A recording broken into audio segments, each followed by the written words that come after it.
Hey traders, Gavin McMaster here with Options Trading IQ, and today we're going to be looking at how to roll a covered call. Just quickly before we do, a reminder that everything discussed is for educational purposes only, is general in nature and does not take into account your financial circumstances. So managing a covered call is not always straightforward, as I'm sure some of you know. Rolling covered calls is a skill you should learn and develop rules for. In this video, you'll learn when to roll, how to roll, and other tips and tricks. Let's get started. So rolling a covered call simply means closing the original call, which would be a buy to close order, and opening a new call, which is a sell to open order. This might be because most of the time premium is gone, the call is approaching expiration, or the stock has had a big drop. These are the three most common reasons for rolling a covered call. You might consider rolling your short call out to a future expiration date if there's very little time premium left. Let's look at an example. So this example is from June 11th, 2024. We bought 100 shares of NVIDIA at 120.91, and we sold the July 19th 130 call at $3.30. So about a monthly covered call, a little bit out of the money. Here's our risk graph, our payoff graph. You can see total profit potential just above 1,200. We've got some fairly good time decay kicking in, about $330 in total premium, which is how much time premium is in the out of the money call. Fast forward to July 3rd, NVIDIA's trading around 122.67. We bought the July call back for $2. Now we're getting close to expiration. We've only got about 16 days to go, and the premium is down to $2. So we bought it back for less than what we sold it for, and we rolled out to August 1st. So we're selling the August 16th 130 call at $5.45. Total credit for that adjustment is $345. Now you can actually do that via one order, which is kind of a reverse calendar spread, where we're buying the shorter term option and selling the longer term option. But if you prefer to do it as two orders, that's fine as well. But overall, a credit of $345. We've kept our strike price the same. We've just rolled out 1 month. Here you can see the trade before expiration. We've only got about $2 worth of time premium remaining. And when we roll out, we've now got $300 or $3 per contract in time premium remaining.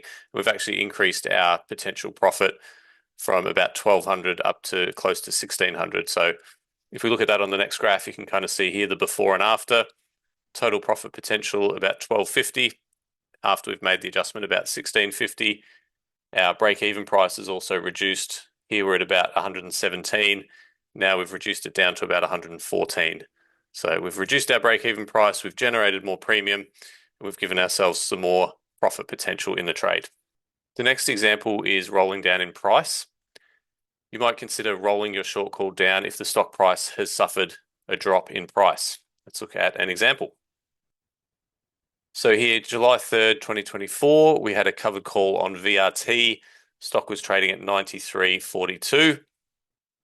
We sold again, just over 1 month covered call with the $100 strike, and we got $6.20 for selling that call. And here's our payoff graph. Total profit potential around 1,300. Break-even price down here about 87, 86. And we've got $620 in total time premium in the option. Fast forward to July 12th, VRT has had a pretty big drop down to 89.67. And on the chart, it was also looking a lot less bullish. So that was a factor as well in terms of rolling the call down. What we did was buy back the August call at 425, and we sold a 90 strike call for 790. So we've rolled it down $10, and we've received a total credit of $365. The difference between the option that we bought and the new option that we sold. So here's our before image. We can see we're down about $175 at this point, getting close to our break-even price of sort of 86, 87.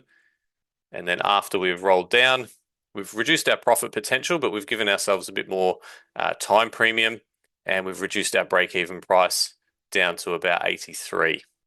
And here's the before and after side by side. You can see here, not a lot of time premium left here. We roll down. Now we've got $500 or $600 in time premium available compared to only $200 or $300 before the adjustment. You might consider rolling up in price if the stock has rallied and your short call is going in the money and you don't want the shares to be called away. So let's look at an example of that. So the date here, June 28, 2024, We had 100 shares of Apple at 210.62, and we sold an August 220 call for $4.50. Here's our profit graph. Total profit potential of about 1,400. Break-even price is about 206. Fast forward to July 10th. Apple's rallied to 233. And in this case, what we're going to do is we're going to buy back the in-the-money call. We have to buy that for 16.45. We're rolling so that it's just out of the money again, rolling it to 235. So we have to buy the 220 call back for 16.45, and we only get 6.95 for selling the out of the money call. So it's actually costing us a debit of $950 in this case. Here's our risk graph before the adjustment. You can see we're up about $1,000. There's only about $350 in profit potential remaining. And then after the adjustment, we've increased our profit potential to nearly 1,900, and we've got a lot more time premium in the trade as well now.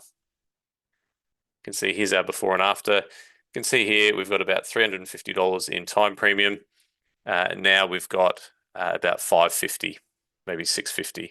So in conclusion, covered calls require active management, and you now know how and why to roll covered calls. If you enjoyed the video, please like, comment, and subscribe. Thanks for watching, and have a great day.